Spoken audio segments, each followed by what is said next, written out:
लेकिन अगर दल बनल तो दल प्रशांत किशोर का नहीं हुआ, हम उसके नेता नहीं हुए। दल किसी व्यक्ति का नहीं, जाति किसी परिवार का नहीं। दल होना चाहिए बिहार के उन सारे लोगों का जो इसको मिलकर बनाएं और आगे मिलकर चलाएं, तो अब न सुधरेगा। यही से चलता नहीं पैदल। जेकरा भी बुझाता कि अकेले कोई सुधार दी, तो वह याद बना मोदी जी आयल रहन तो सबे के बुझाइल कि मोदी जी अहन तो सुधार दिहन पूरा। अब मोदी जी सुधरलन कि ना सुधरलन वो छोड़ दी, मोदी जी के इला से विकास भइल कि ना वो छोड़ दी।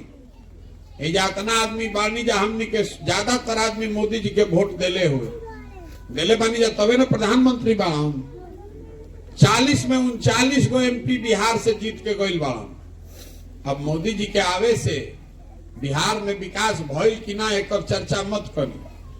हम रवा के एगो खुला चुनौती दे के जाता नहीं, जे भाजपा के में वोटर बा। 9 वर्ष से मोदी जी प्रधानमंत्री बाड़न, विकास ना कैलन छोड़ दो। महंगाई कम कैलन कि ना कैलन इहो छोड़ दो। एजा लइकन के रोजगार देलन कि ना देलन इहो छोड़ दो। अगर 9 वर्ष में मोदी जी ने बिहार के विकास के लिए एक बैठक किया हो, उसका हमको सूचना दिखा दीजिए, हम कल से मोदी जी का झंडा लेकर चलने को तैयार हैं। 9 वर्ष में एगो बैठक तक इस आदमी ने नहीं किया कि भाई बिहार के आदमी आंख बंद करके अपना जाति धर्म से उठ के हम पर भरोसा किया है कि सबसे गरीब और पिछड़ा है। कम से कम एगो बैठक तो करी कि भाई एकनी के मदद कैसे हो सकेला। हमने कहा तो वोट नहीं खींचा दिले, एगो बैठकों पर वोट नहीं खींचा दिले। गुजरात में बनता 1 लाख करोड़ के बुलेट ट्रेन, 1.5 लाख करोड़ के सेमीकंडक्टर के फैक्ट्री, अब बिहार के आदमी के को बैठक भर नसीब ना हुई। अब फिर वो जाके वह कमल पर वोट देव तो गलती मोदी जी के बाकी राउर हमार बा बताई रवा। तो जब अगर आप नहीं सुधरिएगा तो नेता को गाली देने से बिहार नहीं सुधरने वाला है। नेता के लड़का थोड़े ना रही पढ़ता सरकारी स्कूल में, तो राउर में लड़का पढ़ता और रउआ ओकर चिंता नहीं खे। ये बतावे खातिर घूमता नहीं, समझ में आवे तो बहुत अच्छा, और नहीं खे समझ में आवो तो जेकर झंडा लेके घूमता नहीं घूमी, हमरा उसे कोनो फर्क नहीं खे। ये वोट मांगे के अभियान ना हो कि हमरा के वोट दे दो हम आई तो सब ठीक करो। हमको आपका वोट नहीं चाहिए। कुछ आदमी के बुझाता कि हमारा सरकार बनावे के बाद, अरे भाई सरकार तो बनल बा पहले ही से। नीतीश कुमार रोजे बेचारे फोन करतन, बात करतन कि आ जाए शामिल हो जाए, काले सरकार में शामिल हो जाए। अगर सरकार में जाना होता तो खातिर है गाँव शरीर गलावे के का जरूरत बा। आजे जाई व काल सरकार में शामिल हो जाए। ये सरकार बनाने का अभियान नहीं है, ये बिहार में परिवर्तन का अभियान है, व्यवस्था बदलने का अभियान है, ताकि आने वाली पीढ़ी आने वाले बच्चों की जिंदगी बेहतर बने। कोई के तो बिहार में हिम्मत करके उठ के चले के पड़ी, न तो सबे ये कहता कि कोई आके सुधार दी। दाल भात चोखा खा के आदमी सुतल बड़ा, सोचता नहीं कि मंगल ग्रह से कोई आके बिहार के ठीक कर दी, भ्रष्टाचार खत्म कर दी, जाति व्यवस्था हटा दी, तो तब वो बढ़िया जिए लगती।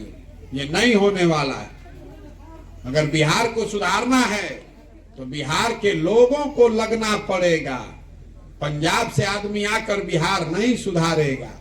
अगर नहीं सुधारिएगा तो आपके बच्चे जीवन भर मजदूर ही बनेंगे। जब पढ़ेगा ही नहीं तो मजदूरे न बनेगा।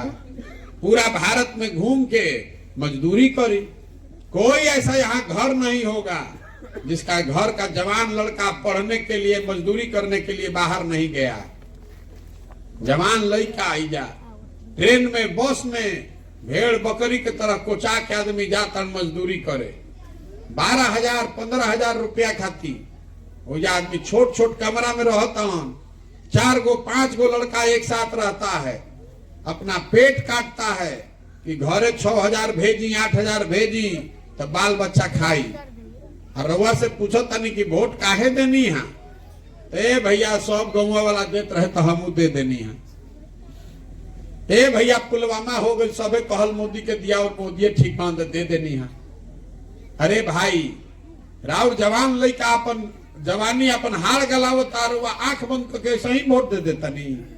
और अगर दे देते हैं तो फिर भोगी फिर गाना काहे गा रहे, यही बताने चले। ठीक लागो तो बहुत बढ़िया, ना ठीक लागो तो बढ़िया, ठीक है बा।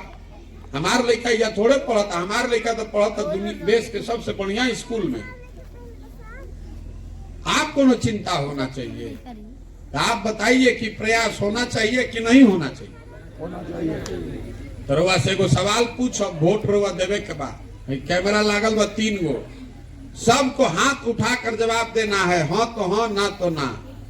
हर गांव में कराते हैं, न तो काल होके आदमी कहियन कि हमारा गांव में तो आइले ना रहन, कहाँ आइल रहन प्रशांत किशोर। पिछले 30-40 सालों में आपने हमने जिसको भी वोट दिया, किसी ने बिहार के बच्चों की चिंता नहीं की, आपकी चिंता नहीं की। अब समय आ गया है कि बिहार की जनता गांधी जी के रास्ते पर चले, गांधी जी के बताए रास्ते पर चले और अपने बच्चों के भविष्य के लिए एक मिलकर नया विकल्प बनाए, अच्छे लोगों का, सही लोगों का विकल्प। आप बताइए कि बिहार की जनता को मिलकर अपना विकल्प, जनता का विकल्प बनाना चाहिए कि नहीं बनाना चाहिए? बनाना चाहिए। सबके हाथ उठे के चाहिए मेरे भाई। फिर से पूछो तनी हथवा तो उठावो, हाथों ना उठिए बिहार सुधर जाए। बिहार की जनता को मिलकर अपना विकल्प बनाना चाहिए कि नहीं बनाना चाहिए? रोवा ध्वनि मत से पास करता नहीं अपना गांव से कि ना भैया विकल्प तो बने के चाहिए। तो आदमी फिर ही पूछो तो अच्छा विकल्प बन जाये तो चुनाव कैसे जीतल जाये? हमने भी जो साधन है नहीं खे, व्यवस्था नहीं खे, संगठन नहीं खे, हमने के कोनो नेता है जाना, तो चुनाव कैसे जीतल जाए? हमरो वो बतावे आइल बने कि चुनाव कैसे जीतल जाए।